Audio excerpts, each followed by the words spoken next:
तो हम लोगों ने वर्क्स ऑफ कैलकुलेशन के जो है मैथ चैप्टर वाइज जो है स्टार्ट किए थे, जिससे पहले हम लोगों ने वर्क को जो है कंप्लीट कर लिया था, यानी है ना। तो इस बार जो है हम लोगों का कंप्लीट हो चुका है, यानी फुल वीडियो तकरीबन 1 घंटे का है। सारी चीज़ें डिटेल में और अच्छे से समझाई गई है। अगर आप उसको देखना चाहते हैं तो आपको आई बटन में लिंक मिल जाएगा, या फिर वीडियो के डिस्क्रिप्शन में भी लिंक मिल जाएगा। ठीक है। अगर आप चैनल पे जाते हैं तो प्लेलिस्ट मिला बना होगा एक, वर्कशॉप कैलकुलेशन एंड साइंस के नाम से, तो वहाँ भी जाके आप जो है देख सकते हैं वीडियो को। और इससे पहले साइंस का भी जो है 2 लेक्चर हो चुका है, तो उसको भी देख सकते हैं। और साइंस का भी लेक्चर जो है बहुत जल्द प्रोवाइड कराने की कोशिश करेंगे। अभी फिलहाल मैथ का स्टार्ट कर रहे हैं ना, तो अभी मैथ का दे रहे हैं। तो आपको पता होगा कि वर्कशॉप कैलकुलेशन इसरो के लिए जो है बहुत मायने हो गया है ना। अगर आप नहीं करते हैं तो फिर आपका रिजल्ट नहीं होने वाला है। और कल जैसे मैंने पिछले वीडियो में बताया था, स्क्वायर में बिना फार्मूले पे कैसे आप सॉल्व करेंगे, वैसे भी यहाँ फार्मूला रटने की कोई ज़रूरत है नहीं। ठीक है। आप चीज़ें बस कॉन्सेप्ट है, कॉन्सेप्ट समझ लीजिए, आप इजी वे में कर ले जाएंगे। और एक भी प्रश्न जो है आप अगर अच्छे से समझ लेते हैं तो बाहर नहीं आने वाला। आप जो है अच्छे से कर लेंगे, कवर कर लेंगे, यानी बना लेंगे, है ना। तो चलिए शुरू करते हैं। जैसे आज जो हम लोग डिस्कस करने वाले हैं किसके बारे में, रेक्टेंगल के बारे में ना। तो यह जो है क्लास सेकंड होने वाला है, और एक क्लास जो है इससे पहले ऑलरेडी हो चुका है। तो चलिए, रेक्टेंगल क्या होता है। सबसे पहले तो आपने जो बताया था वर्ग में, तो वर्ग में क्या था, पहले एक वर्ग बना लेते हैं। ठीक है। और मैं ये बात पहले क्लियर कर चुका हूँ कि मैं माउस से ड्रॉ कर रहा हूँ, तो हल्का सा फिगर और लिखावट जो इधर उधर हो सकता है ना। कहने का मतलब हल्के से टेढ़े मेढ़े हो सकते हैं, तो आप इसे मैनेज करेंगे। ओके। तो हमने वर्ग में क्या बताया था कि वर्ग में जो है चारों भुजा जो है आपस में बराबर होता है, यानी ये भुजा हो गया, इस भुजा की लंबाई। ठीक है। उसके बाद फिर इस भुजा की लंबाई, इस भुजा की लंबाई और इस भुजा की लंबाई आपस में बराबर है। तो हमने समझाया कैसे था आपको। हमने ये कहा था आपको कि मान लीजिए एक 40 सॉरी जो है 4 माचिस की तिल्ली है, और चारों माचिस की तिल्ली को मिलाकर जो है हमने एक वर्ग तैयार किया है। ठीक है। और एक माचिस की तिल्ली की लंबाई जो है 10 सेंटीमीटर है। कितना है? एक माचिस तिल्ली की लंबाई जो है 10 सेंटीमीटर है। तो जब एक माचिस तिल्ली की लंबाई 10 सेंटीमीटर है, तो बाकी बाद सभी चारों की कितनी हो जाएंगे? 10 सेंटीमीटर, क्योंकि माचिस की तिल्ली ही तो लिए हैं, जो साइज का वही लिया है। और मुझे पहले से पता होता है कि वर्ग जो होता है, वर्ग में चारों भुजा जो आपस में बराबर होता है ना। तो यहाँ सिर्फ एक एक तिल्ली की बात करें तो आप समझ जाएंगे ना कि चारों जो है आपस में 10 सेंटीमीटर का है। ओके, चलिए। अब जो है वर्ग की बात कर लेते हैं। देखिए, वर्ग में जो होता है, इसमें सिर्फ जो होता है आमने सामने की भुजा बराबर होती है ना। तो आमने सामने भुजा मान के चलिए, अगर ये भुजा है, ठीक है, इस भुजा को ए मानते हैं, ये ए है, तो ये वाला भुजा भी क्या होगा, ये ए होगा, जो कि ये इसके बराबर होगा, यानी आमने सामने की भुजा बराबर है। इस वाली भुजा को आप बी मान लीजिए। ये भुजा जिसकी लंबाई जितना होगी, इस साइड का भी लंबाई जो है उतना ही। ठीक है। और ये भुजा भी पी हो जाएगी, यानी कहने का मतलब जो ये इसके बिल्कुल जो है बराबर है ना। सेम है। ये ए है तो ये भी है, ये बी तो ये भी, ये 10 सेंटीमीटर तो ये भी 10 सेंटीमीटर, ये 10 सेंटीमीटर तो ये भी जो है 10 सेंटीमीटर। और इसमें विकर्ण जो होता है, विकर्ण बराबर नहीं होते हैं। और जो हम लोगों ने वर्ग में पढ़ा था कि वर्ग में जो है विकर्ण बराबर होता है ना। कुछ इस प्रकार से जो एक कॉर्नर से दूसरे कॉर्नर की दूरी को मिलाते हैं, तो इसी को विकर्ण कहते हैं, इंग्लिश में डायगोनल कहते हैं। ऐसे हमने यहाँ फॉर्मूला लिख दिया है। जैसे क्षेत्रफल का होता है लंबाई इंटू में चौड़ाई होता है ना। क्षेत्रफल का लंबाई और चौड़ाई होता है। और परिमाप की बात करें तो 2 इंटू ए प्लस, ब्रैकेट में ए प्लस बी होता है। और विकर्ण की बात करें तो विकर्ण जो है डी बराबर होता है, इन विकर्ण को डी से सूचित करते हैं। डी बराबर जो होता है रूट अंडर एक ए का स्क्वायर स्क्वायर प्लस बी का स्क्वायर होता है। तो अब जो है आपने आप लोग सोचेंगे सर आपने तो बोला था फार्मूला यूज करेंगे नहीं, बट आपने तो फार्मूला पहले से लिख के रखा है। तो दोस्तों ये कॉन्सेप्ट है ना। तो ये कॉन्सेप्ट को समझाने के लिए मुझे ये चीज लिखना होगा। ठीक है। और बाकी बात चीजें आप अच्छे से और आसान तरीका में समझ जाएंगे, है ना। तो चलिए, सबसे पहले मैं इसकी इसकी जो ये इसकी एक भुजा की बात कर लूँ, तो ये मान के चलते हैं कि ये 10 सेंटीमीटर है। आप कुछ भी मान सकते हैं, आप 15 मानिए, 20 मानिए, 25 मानिए, ठीक है, कुछ भी मान सकते हैं आप। तो मैंने फिलहाल 10 माना इसे। और इस वाले जो इसकी चौड़ाई, इससे जो है 5 सेंटीमीटर मान लिया। यहाँ वर्ग में क्या करते थे, इसको मान 10, ये 10 तो ये भी 10 हो जाएगा। ठीक है। और ये भी 10 और इसका जो है ये भी सब 10 हो जाएगा, ये वर्ग की बात कर रहा हूँ। और जैसे कि पता है यहाँ आमने-सामने भुजा बराबर होता है, यहाँ अगर 10 माने तो ये भी क्या हो जाएगा, ये भी 10 हो जाएगा। यहाँ 5 माने तो ये इस साइड का भुजा क्या हो जाएगा, ये भी 5 हो जाएगा। बताओ यहाँ तो कोई दिक्कत है, कोई प्रॉब्लम नहीं। चलिए अब मैं इसके वर्ग की परिमाप की बात कर लूँ, ठीक है ना। अगर मैं वर्ग की परिमाप की बात कर लूँ तो इसका परिमाप मैंने क्या बताया था, परिमाप क्या बताया था। अब क्षेत्रफल, क्षेत्रफल सभी के 2D में जितने होंगे लंबाई इंटू में चौड़ाई होंगे, है ना। तो लंबाई में अगर चौड़ाई को गुना कर देंगे तो वही उसका क्षेत्रफल हो जाएगा। तो इसमें बिल्कुल सोचने वाली बात नहीं है। अगर आपने पहला लेक्चर स्क्वायर का देखा है तो चीज़ें अच्छे से समझ जाएंगे। चलिए, मैं इसके परिमाप की बात करूँ तो मैंने क्या बताया था कि जो वर्ग का परिमाप होता है, वो पूरी बाउंड्री होती है ना?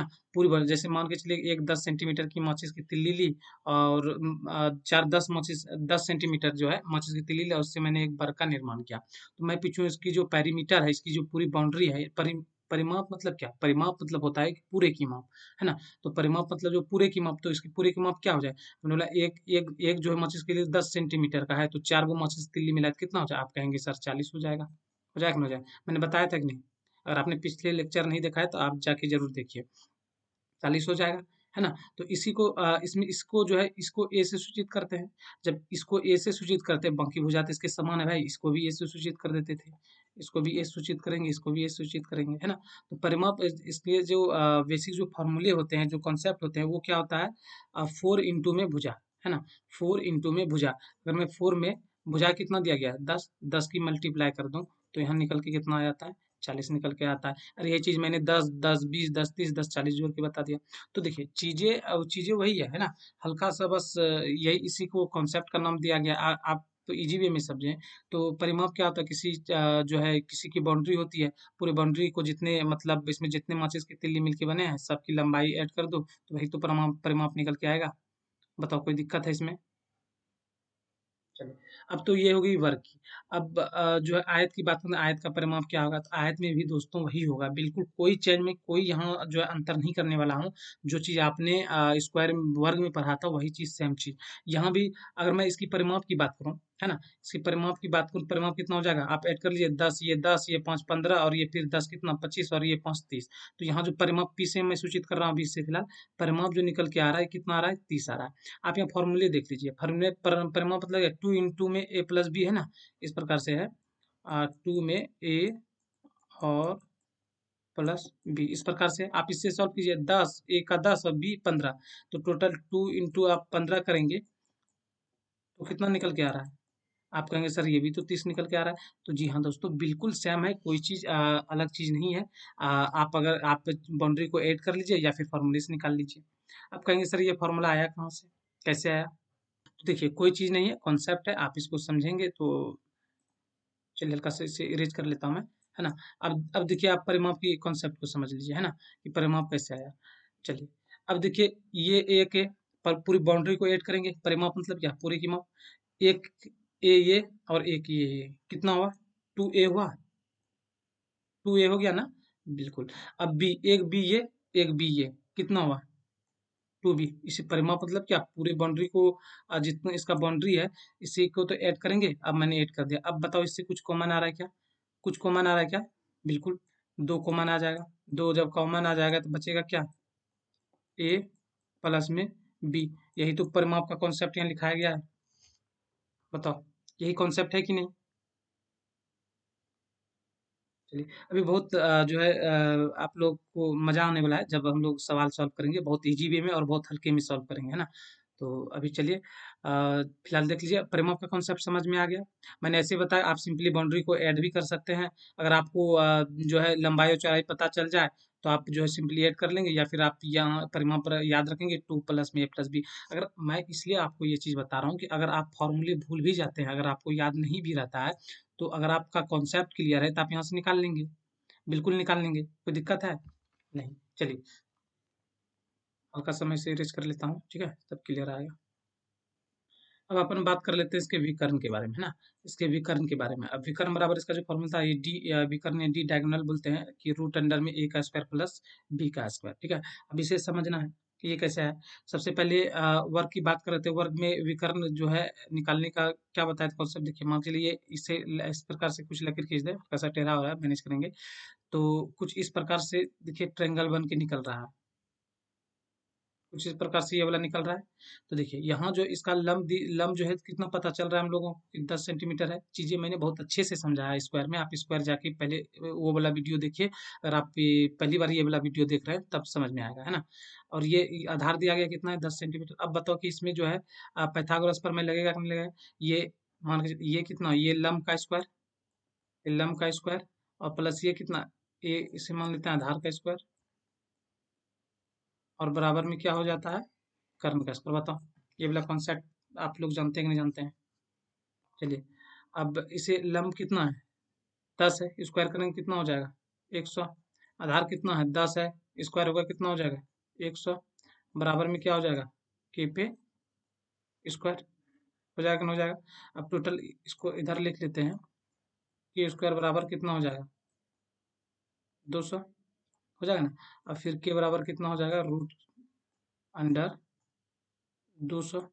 इसे हल्का सा सॉल्व कर लेते हैं। सॉल्व क्या कर लेते हैं, इसे 100 में गुना 2 कर लेते हैं ताकि हमारा 10 निकल के बाहर आ जाए। कर सकते हैं कि नहीं कर सकते हैं? चलिए, अब के बराबर कितना हो जाएगा, यहाँ 100 का जो है 10 बाहर आ जाएगा, 100 का 10 बाहर आ जाएगा, और क्या हो जाएगा, √2। तो कितना निकल के आएगा, विकर्ण जो निकल के आया कितना, 10√2। तो इससे क्या समझे दोस्तों कि इसका जो विकर्ण निकल के आया 10√2। तो इससे कुछ बातें मैंने बताया था आप लोगों को पिछले वीडियो में कि क्या समझ में आया, कि अगर मैं इसके भुजा में √2 की मल्टीप्लाई कर दूं, √2 की मल्टीप्लाई कर दूं, तो वही हमारा विकर्ण निकल के आता है। बताओ, बताया था कि नहीं बताया था मैंने कि इसके जो है भुजा में अगर √2 की मल्टीप्लाई कर दें तो वही हमारा विकर्ण निकल के आता है। अब भाई हम सबसे पहले भुजा पता कर लेते थे, बाकी बात जो भी था √2 की मल्टीप्लाई करते, यही इसका कॉन्सेप्ट होता था, √2 और गुने में भुजा। होता था कि नहीं होता था? होता था। यहाँ भी सेम कंडीशन लागू होगा, है ना? यहाँ भी जो है सेम कंडीशन लागू होने वाला है। अब देखिए इसका ये कुछ यहाँ से विकर्ण खींचे तो कुछ इस प्रकार से जो है ट्रायंगल बन के आ रहा है। कुछ इस प्रकार से ट्रायंगल ये वाला बन रहा है कि नहीं? आप इसे देखेंगे तो इससे, सॉरी, यहाँ से आप कुछ ऐसे देखेंगे तो हल्का सा समझेंगे फिगर ऐसे तो। रुकिए 1 मिनट, मैं सही कर लेता हूँ ना। ये समझिए इसमें जो है कुछ इस प्रकार से बन के आ रहा है। अगर मैं यहाँ से लेके ऐसे अगर देखूँ तो कुछ जो है इस प्रकार से बन रहा है ना, कुछ इस प्रकार से ट्रायंगल बन रहा है।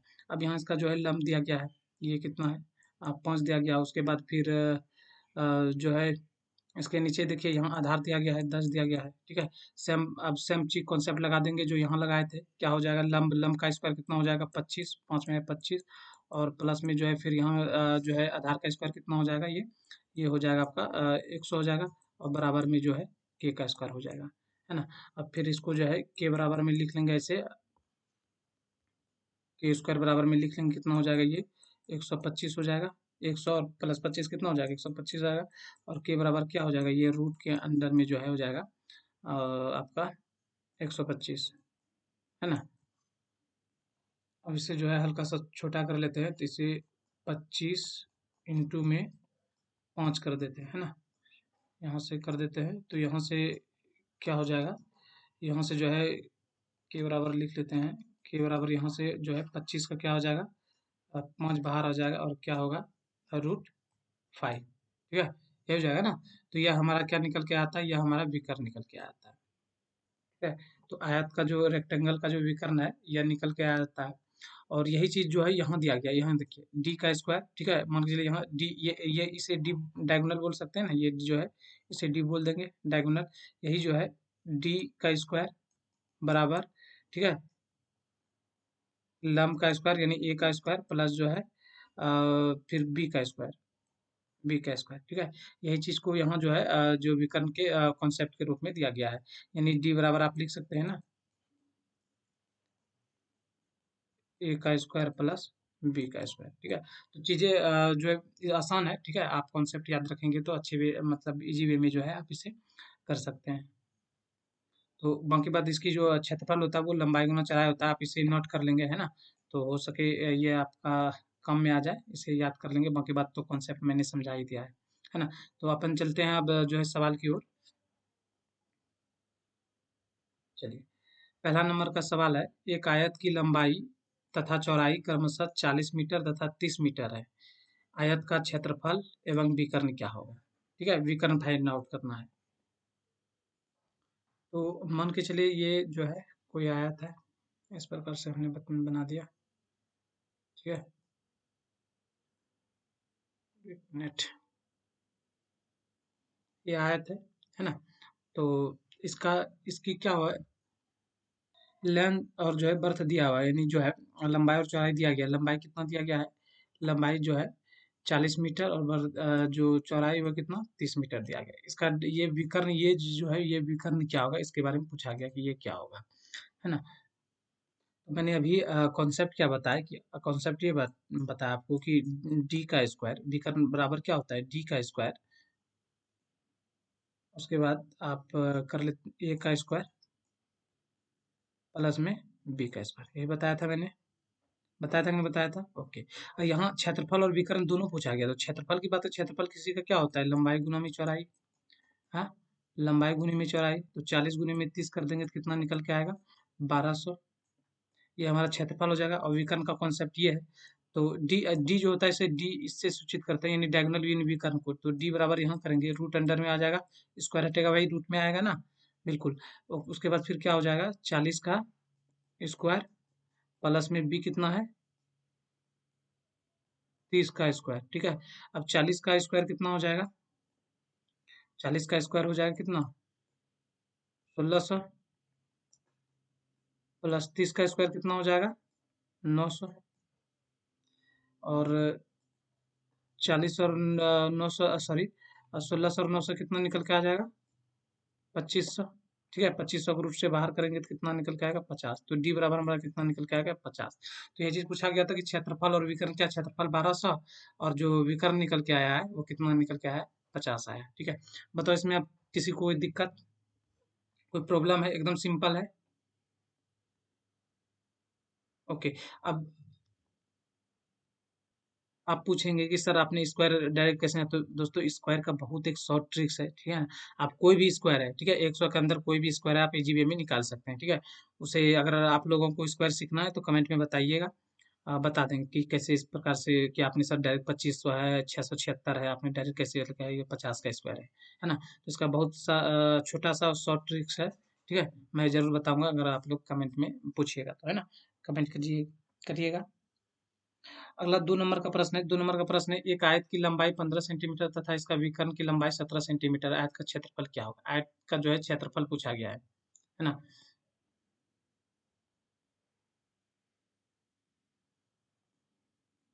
ओके, एक आयत की लंबाई, यानी आयत बना लो इस प्रकार से, एक आयत की लंबाई जो कितना दिया गया है, एक आयत की लंबाई 15 सेंटीमीटर, और विकर्ण, इसका जो ये विकर्ण आएगा ये कितना है, यह जो है 17। फिगर सही नहीं बनेगा, मैंने पहले ही बता दिया है, क्योंकि माउस से चीजें मतलब उतना कंफर्ट नहीं होता है ना।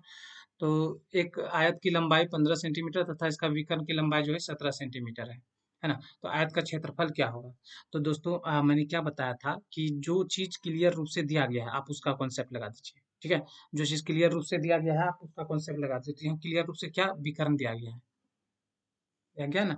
यहाँ जो विकर्ण बताया कि विकर्ण आपका जो है 17 सेंटीमीटर, तो विकर्ण का कॉन्सेप्ट क्या होता है, विकर्ण का जो कॉन्सेप्ट बताए थे वो क्या बताए थे कि टी में स्क्वायर प्लस ए स्क्वायर और प्लस बी स्क्वायर, बताया था कि नहीं बताया थे? आप देख लीजिए, है ना ये कॉन्सेप्ट। अब देखिए डी डी जो है डायगोनल दिया गया कितना है, 17।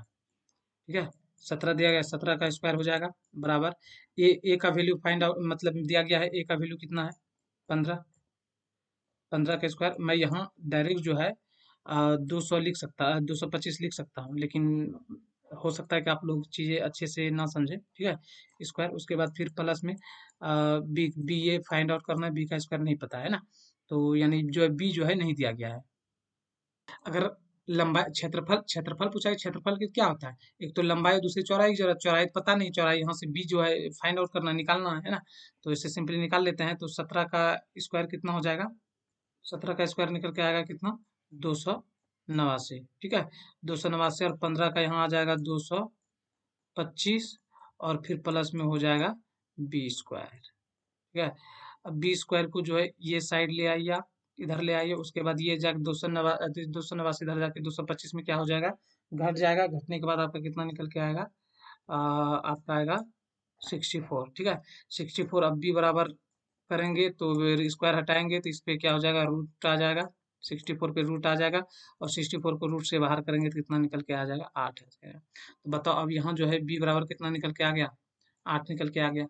ठीक है, अब इसका जो चौड़ाई का वैल्यू कितना हो गया, 8 हो गया। अब बताओ भाई क्षेत्रफल निकालने में कोई दिक्कत है, क्योंकि लंबाई में चौड़ाई का गुना कर देंगे वही तो क्षेत्रफल होगा, तो कर दीजिए। 15 गुनी में 8 कितना निकल के आ जाएगा, 120 निकल के आ जाएगा। बताओ किसको दिक्कत है, बताओ किसी को प्रॉब्लम है। ओके, चलिए अगला प्रश्न 3 नंबर का है। एक आयताकार मैदान का परिमाप 480 मीटर है, इसकी लंबाई और चौड़ाई का अनुपात 5:3 है, तो मैदान का क्षेत्रफल क्या होगा। देखिए एक आयत है, ठीक है, एक आयत है, आयताकार मैदान का जो है पेरीमीटर दिया गया है ना, पेरीमीटर दिया गया, कितना दिया गया है, 480 मीटर। ठीक है, 480 मीटर जो है इसका परिमाप है, इसकी लंबाई और चौड़ाई का अनुपात दिया गया है। देखिए यह जो है कितना है, लंबाई 5 के अनुपात में है और चौड़ाई कितना है, 3 के अनुपात में है। अब दोस्तों ये बताओ कि ये जो अनुपात होता है, क्या अनुपात में रियल वैल्यू होता है क्या, ये जब 5 और 3 दिया गया रियल वैल्यू होता है क्या, बिल्कुल नहीं, ये रियल वैल्यू नहीं होता है ना। इतना सा तो आप जानते होंगे, क्योंकि ये कुछ भी हो सकता है, ये 50 हो सकता है तो ये 30 हो सकता है, ये 500 हो सकता है तो ये 300 हो सकता है। एक मतलब जो छोटा रूप है ना, एग्जाम्पल के तौर पे समझे, मैं इसे कह दूं कि ये 50:30 है, कोई अंतर आएगा क्या, अगर मैं इसे कट कर दूं तो ये फिर वही 5 और 3 के अनुपात में आ जाएगा। तो यहाँ कुछ भी हो सकता है 500 और 300 हो, हाँ हो सकता है 5,000 या 3,000 हो, है ना। तो ये रियल वैल्यू नहीं होता है, बस इतना चीज़ आप समझ के रखिए। चलिए अब यहाँ मैंने पहले कहा था कि जो क्लियर रूप से दिया गया है, जो उसी का कॉन्सेप्ट लगा दीजिए। तो यहाँ दिया क्या गया है, आप ये ध्यान में रखिए, यहाँ दिया गया है कि पेरीमीटर जो है, परिमाप जो है 480 है। परिमाप का कॉन्सेप्ट लगा देंगे क्या, परिमाप का कॉन्सेप्ट लगा देंगे, बिल्कुल लगा देंगे। परिमाप का कॉन्सेप्ट क्या होता है, 2 में ए प्लस बी, होता है कि नहीं होता है ना। इसी के बराबर जो कितना दिया गया है, 480, परिमाप भी दिया गया है 480। अब बताओ यहाँ ए का वैल्यू कितना, 5 अनुपात में दिया गया है, ठीक है। तो आप यहाँ लिख लेंगे कि 5, ए का वैल्यू दिया गया 5 अनुपात और बी का वैल्यू जो है कितने अनुपात में दिया गया है, 3 अनुपात में दिया गया है। अब इसके बराबर कितना है, 480। अब इतना सा तो आप सॉल्व कर ही सकते हैं। उसके बाद फिर आप ऐसे कीजिए, ये 5 और 3 कितना अनुपात में हो जाएगा, 8 अनुपात हो जाएगा। 5 अनुपात और 3 अनुपात कितना, 8 अनुपात बराबर कितना है, 480। अब टोटल यहाँ 8 में 2 से गुना करेंगे कितना, 16 अनुपात बराबर कितना हो जाएगा, 16 अनुपात बराबर कितना हो जाएगा, 480। तो 1 अनुपात बराबर कितना हो जाएगा, 1 अनुपात बराबर हो जाएगा 480/16। इसे कटाएंगे तो 3 बार में जाएगा 30। अब बताओ 1 अनुपात का वैल्यू 30 निकल गया, तो 5 अनुपात का वैल्यू कितना हो जाएगा, आप कहेंगे सर 150, भाई गुना कर देंगे वही हो जाएगा ना। 1 अनुपात का वैल्यू 30, तो 5 अनुपात का वैल्यू कितना, 50। 1 अनुपात का वैल्यू कितना निकला, 30, तो 3 अनुपात का वैल्यू कितना, 30 या 90। बताओ ये 90 निकल के आ गया, कोई दिक्कत। अब क्या पूछा, आप क्षेत्रफल पूछा है। क्षेत्रफल आपको सिंपली पता होता है कि लंबाई में चौड़ाई का गुना कर दो, वही तो क्षेत्रफल आता है ना। तो आप यहाँ जो है 150 में गुना कर दीजिए 90 का, क्षेत्रफल निकल के आ जाएगा, कितना आएगा, 135/00। बताओ किसको दिक्कत है, किसी को दिक्कत है क्या। चलिए अगला प्रश्न है, एक आयताकार प्लॉट की लंबाई तथा चौड़ाई का अनुपात 8:5, यदि चौड़ाई लंबाई से 60 मीटर कम है तो प्लॉट का परिमाप क्या होगा। एक आयताकार प्लॉट है, आग से बनाइए एकदम।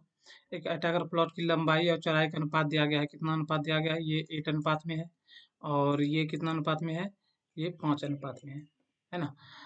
यदि चौड़ाई लंबाई से 60 मीटर कम है, भाई देखिए लंबाई जो कितना है 8 अनुपात में है, चौड़ाई कितना है 5 अनुपात में है, लेकिन यहाँ कह क्या रहा है कि जो लंबाई चौड़ाई से कितना है 60 मीटर कम है भाई।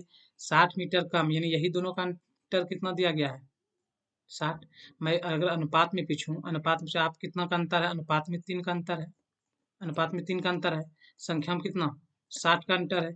एक अनुपात का वैल्यू कितना हो जाएगा? ये जिधर जाके कट जाएगा कितना होगा? 20 बार में कटेगा। तो एक अनुपात का वैल्यू कितना हो गया? एक अनुपात का वैल्यू कितना हो गया? 20। 8 अनुपात का वैल्यू कितना हो जाएगा? इसे कट करें, 8 अनुपात का वैल्यू हो जाएगा 160। अब रियल वैल्यू पता चल गया। उसके बाद फिर एक अनुपात का वैल्यू 20 है, तो 5 अनुपात का कितना हो जाएगा? इसे भी कट करें, 20 पंचे 100, 100 हो जाएगा। अब रियल वैल्यू पता चल गया। अब इसका परिमाप निकाल सकते हैं। परिमाप निकाल सकते हैं कि नहीं? बिल्कुल। परिमाप क्या होता है? 2 ए प्लस में बी। ए क्या लंबाई होता है, बी क्या चौड़ाई होता है। अब देखिए, 2, उसके बाद फिर यहाँ कितना था? 160 और 100, टोटल कितना हो जाएगा? 260। अब इससे गुना कर देंगे, कितना निकल के आ जाएगा? 2 से गुना हो जाएगा तो 520। बताओ, माउस सही से वर्क नहीं कर रहा है, पेन। बताओ, कोई प्रॉब्लम है? ओके, चलिए। और कोई भी सवाल में दिक्कत हो रही है समझने में, प्रश्न या फिर कोई लिखावट आपको समझ में नहीं आ रहा, तो आप कमेंट में बताएंगे, है ना? क्योंकि मैं पहले बता रहा हूँ कि माउस से वो चीज़ें उतना क्लियर मैं लिख नहीं पा रहा हूँ। बहुत जल्द जो है पेन पैड मैं ले लूँगा लिखने वाला, जो कि चीज़ें अच्छे से, ताकि मैं लिख पाऊँ, है ना? अगला सवाल 5 नंबर का है।